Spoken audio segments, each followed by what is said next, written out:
La stèle funéraire de mon père. Je m'appelle Nikas et je suis fils de citoyen athénien. J'ai bientôt 12 ans. Nous sommes au tout début du mois d'Hécatombion. Il fait chaud ce matin et le soleil est déjà haut dans le ciel, mais il n'arrive pas à réchauffer mon âme. Mon père Estiaios est mort il y a 2 jours à la guerre, lors de la bataille de Chéronée contre les troupes de Philippe II de Macédoine. Nous avons appris la nouvelle hier par un messager. Le corps nous sera rendu demain. Toute la famille est en deuil. Ma mère et mes sœurs sont tristes et perdues. Les esclaves de la famille pleurent avec nous et les voisins sont venus pour nous soutenir dans cette épreuve. Dans quelques jours, nous nous rendrons tous ensemble en procession au cimetière du Céramique à Athènes pour enterrer mon père. Ce matin, nous allons, avec mon oncle, rencontrer l'artisan qui aura pour mission de tailler la stèle qui sera placée au-dessus de sa tombe. Elle sera en marbre et elle sera belle.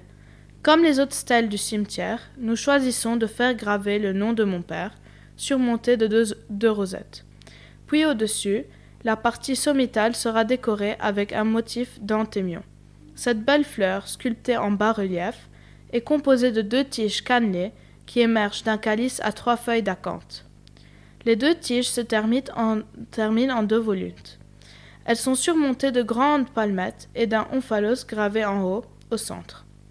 Cette stèle nous coûte cher, mais nous voulons que notre père et notre famille soient ainsi honorés. Visible de loin, elle nous fera honneur et nous montrera pour toujours la puissance de notre famille. Elle sera également un peu différente des autres stèles à anthémion qui ont parfois des feuilles d'acanthe plus grandes. Ces centaines de stèles alignées parlent de nous aux étrangers qui entrent dans Athènes par la porte sacrée. Elles témoignent de la richesse de notre cité.